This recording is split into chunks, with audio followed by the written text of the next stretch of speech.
Do you know what's scary? Some people will spend their entire life working and still die broke. Not because they are lazy, not because they are unlucky, but because of 3 habits they don't even realize are destroying their future. Ladies and gentlemen, I want you to listen carefully, because what I'm about to share is not theory, it's reality. Think about this. Every day, millions of people wake up early, fight through traffic, work hard all day, come home tired, collapse on the bed, and repeat the same routine the next morning. Years go by like this. Yet when you look at their bank account, when you ask them about savings, when you ask them about investments, the answer is almost always the same: nothing. They worked, but they stayed poor. And the question is, why? Let me tell you a story. A man once told me, if only I had more money, my life would change. But the truth is, even if you gave him more, he would lose it. You know why? Because poor habits will always defeat good luck. That's why lottery winners go broke. That's why people who inherit money end up with nothing. Money without new habits is like water in your hand. It slips away. The first habit that keeps people poor forever is survival spending. Have you noticed how people think? They say, I'll just get through this month, salary comes, and before the weekend's gone. Rent, food, bills, a few small luxuries, maybe a dinner outside, maybe a new phone they don't really need, and back to zero. Month after month, year after year. And then they say, I don't have the chance to grow. But the truth is, they are not planting anything. They are eating the seed. I know this because I lived it. There was a time I stood outside offices, desperate for a job, rejected again and again. When I finally got work, I thought my life would change. But every time I made a little more, I spent a little more, I wasn't building. I wasn't growing. I was running on a treadmill, faster and faster, but still in the same place. Maybe you feel the same way right now. Let me paint you a picture. 2 young men work in the same factory. They earn the same salary. One comes home, tired, watches TV, scrolls on his phone, spends money on small pleasures. The other comes home, tired as well, but he spends 1 hour learning a new skill. He reads books. He saves instead of buying new clothes every month.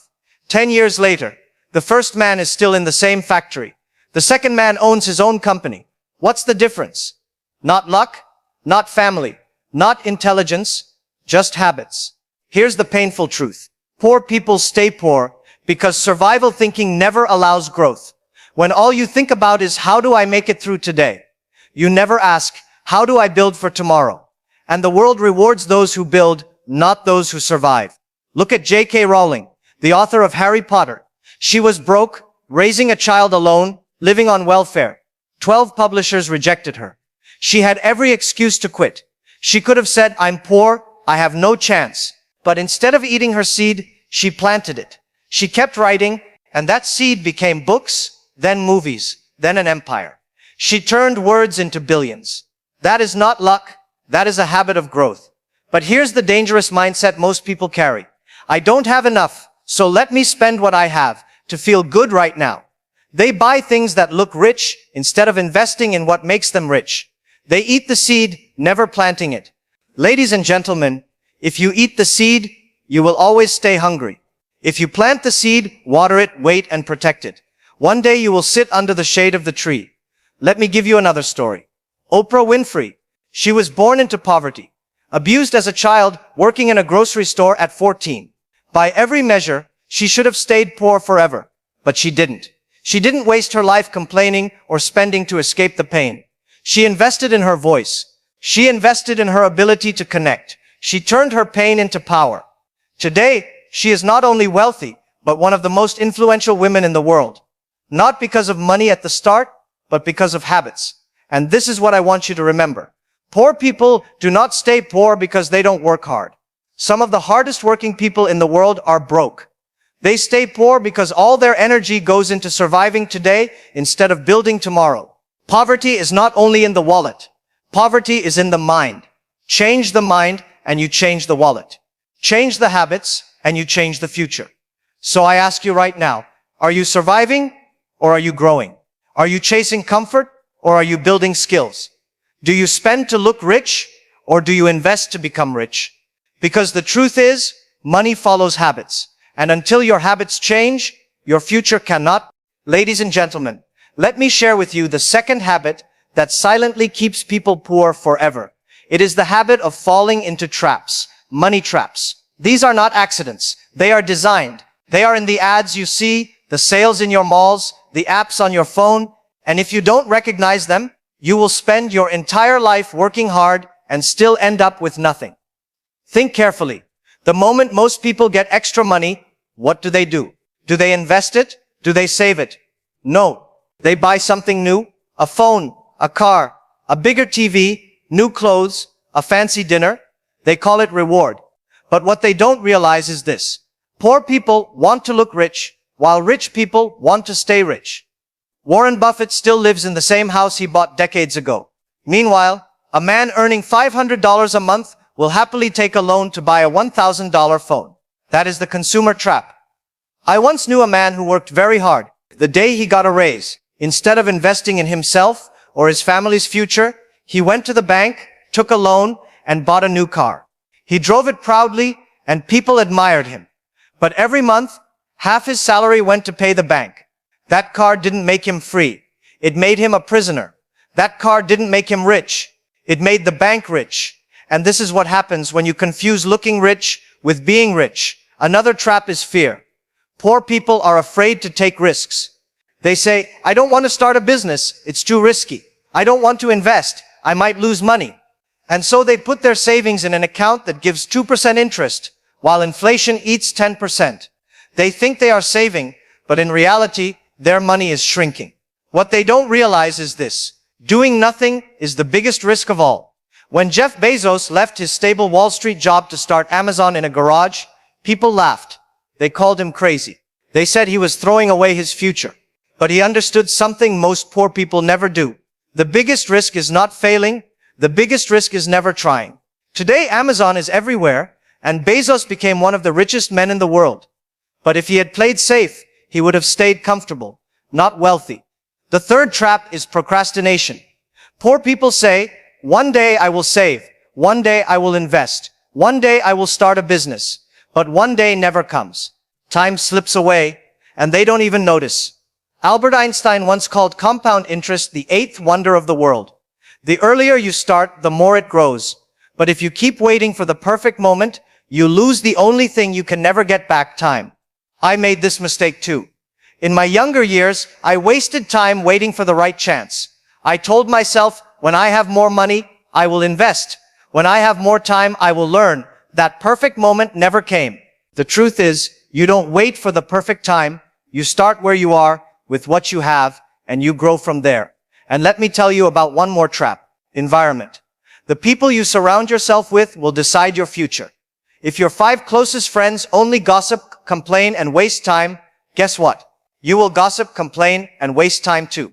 But if your 5 closest friends discuss ideas, investments, growth, and opportunities, you will rise with them. Show me your friends, and I will show you your future. I once saw a group of young men. Some of them spent every night drinking, partying, wasting time.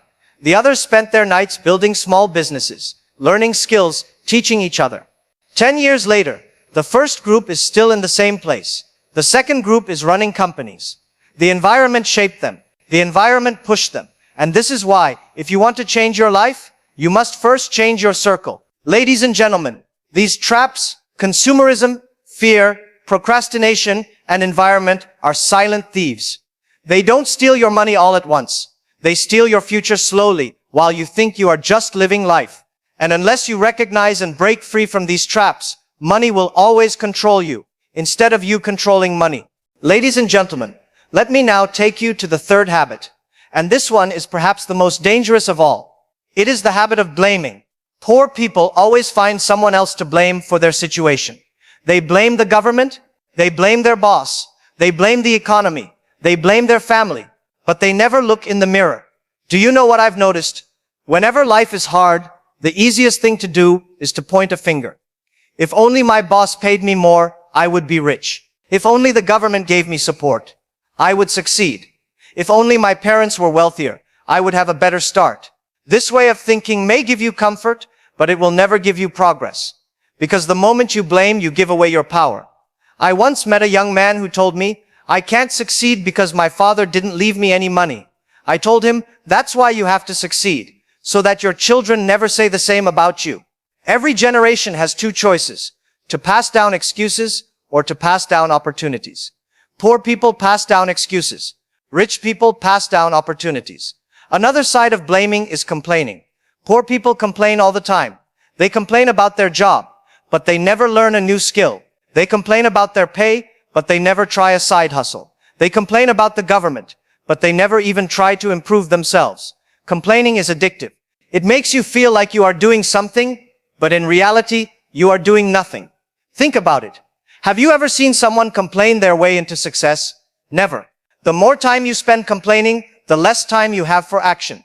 Action creates results. Complaining creates nothing. Let me tell you a story. There were two shopkeepers. Both had the same problem. Their street had very little traffic. One of them complained every day. The government doesn't care.